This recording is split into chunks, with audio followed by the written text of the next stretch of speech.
Good morning my dear students. हम लोग का कोर्स जो है हाफ ईयरली तक का कंप्लीट हो गया है। अब हम लोग रिवीजन कर रहे थे, तो इससे पहले वाली क्लास में हम लोगों ने पढ़ा कि बाजार दर्शन, यह एक जैनेन्द्र कुमार जी द्वारा रचित एक प्रकार का क्या है, वैचारिक निबंध है। यह निबंध हमें विचार करने के लिए, तर्क करने की प्रेरणा देते हैं।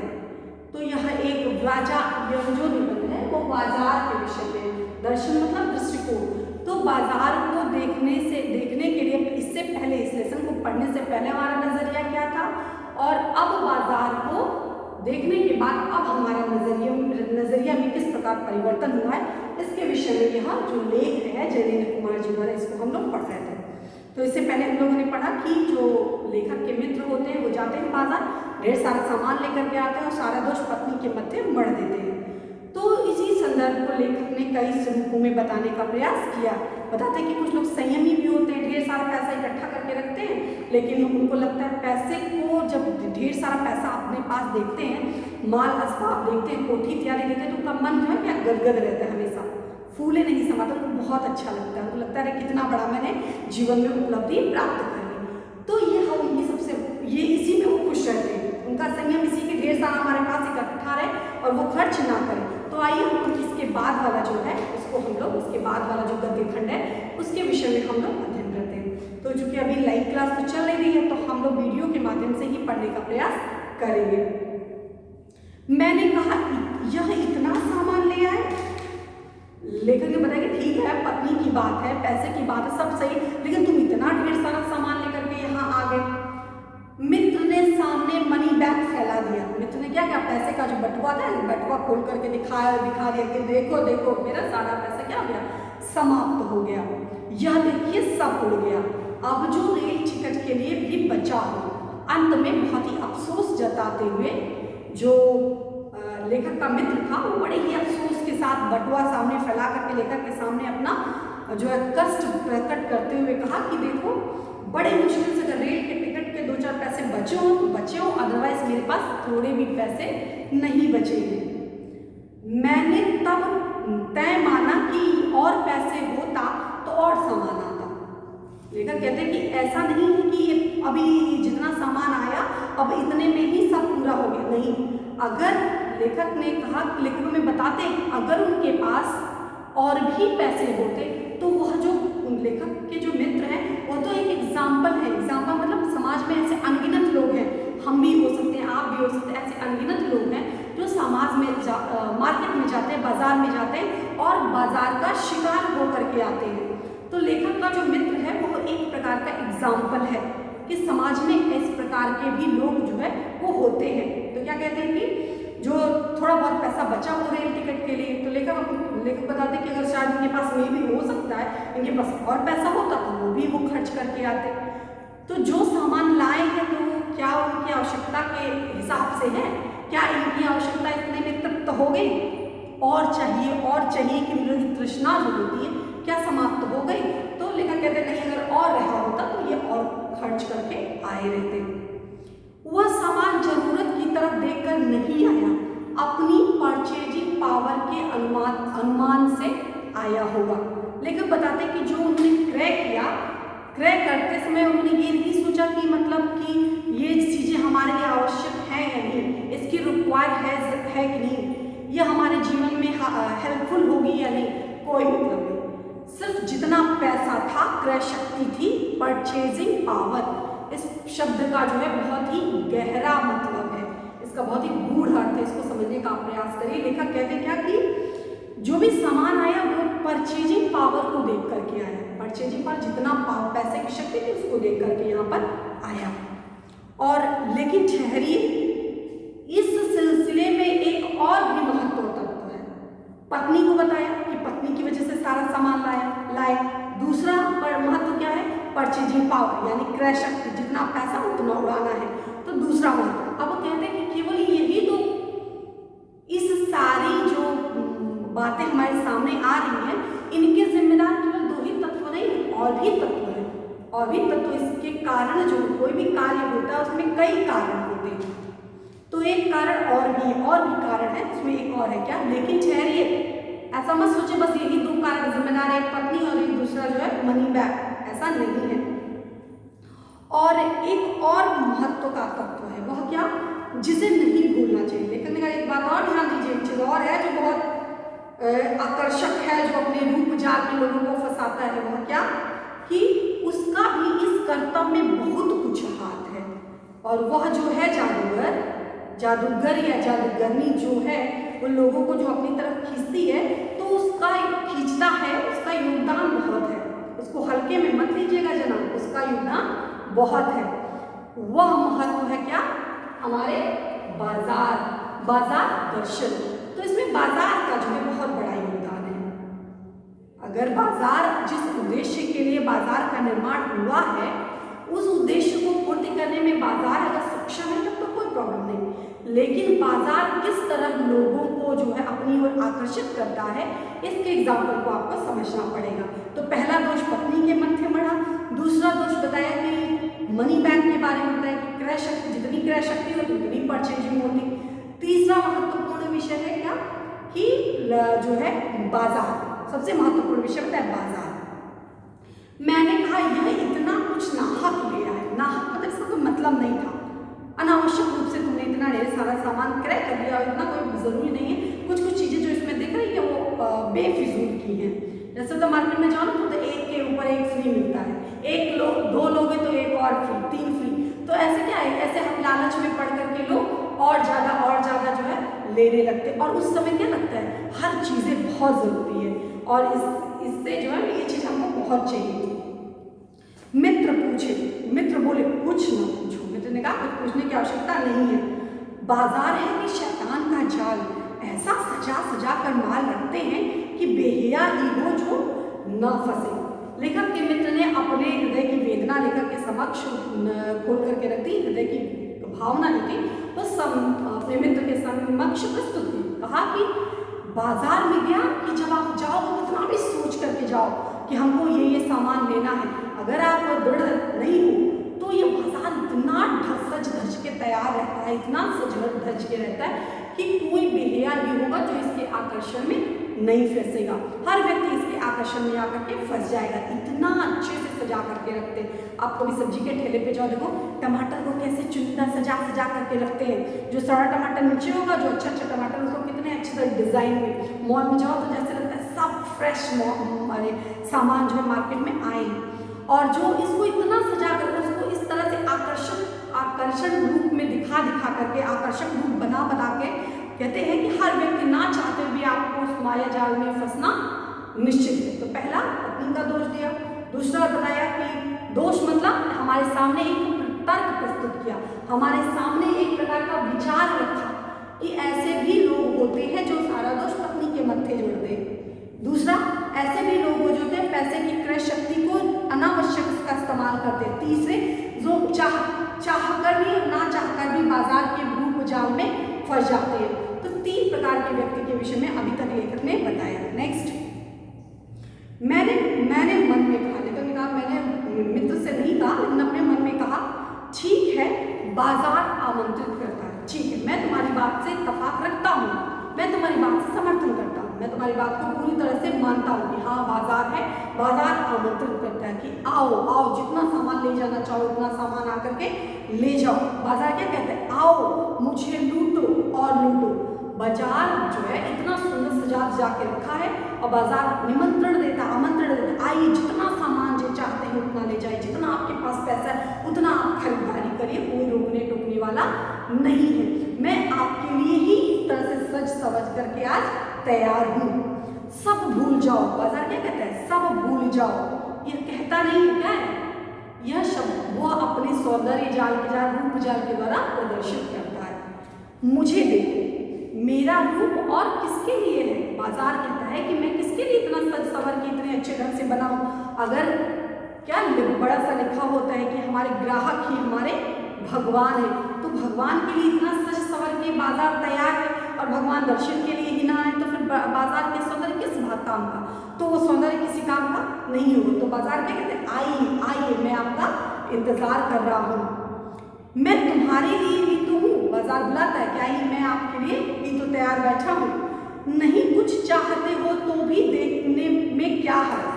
आपने बहुत सी दुकानों पर देखा होगा कि लोग बुलाते हैं, आइए हमारे वहाँ से ले जाइए, आइए हमारे वहाँ से ले जाइए। अरे नहीं लेना, मत लीजिएगा, कोई बात नहीं, मत, एक बार देख तो लीजिए। तो मतलब क्या है, एक बार देखेंगे, दो बार देखेंगे तो आपके मन में लालसा है, चलो एक बार चलो ले ही लेते हैं। तो उसी तरह से बाजार जो है इस तरह से सवर करके रहता है। अजी आओ भी, इस आमंत्रण में यह खूबी है कि आग्रह नहीं है। कहते ध्यान दीजिएगा, ये बार बार बाजार आपको आमंत्रित करता है, बुलाता है, लेकिन ध्यान दीजिएगा इसमें आग्रह नहीं है। आग्रह मतलब क्या होता है, रिक्वेस्ट। जब हम परम विनीत भाव से नतमस्तक होकर के किसी के सामने झुक करके कहते हैं कि आइए हम आपका स्वागत कर रहे हैं, तो उसमें विनीत होता है, नम्रता होती है, विनम्रता होती है। उसमें वह जो आग्रह होता है वह सम्मान को मेंटेन करने के लिए होता है, सम्मान को बनाए रखने। लेकिन यह जो आग्रह, इसमें आग्रह नहीं है। यह निमंत्रण, बाजार आपको आमंत्रित कर रहा है, लेकिन यह आग्रह में उसमें विनम्रता का गुण जो विद्यमान नहीं है। क्योंकि क्या होता है, जब आपको बार बार कोई आग्रह करता है कि आइए आइए आइए, तो लोग क्या कहते हैं, अरे नहीं नहीं मेरे पास टाइम नहीं, मेरे पास टाइम नहीं। जब आपको बार बार कोई बुलाता है तो आप कहते हैं अरे मैं जब देखो तब बुलाते रहते हैं, जब देखो तब कहता मैं नहीं जाऊँगा।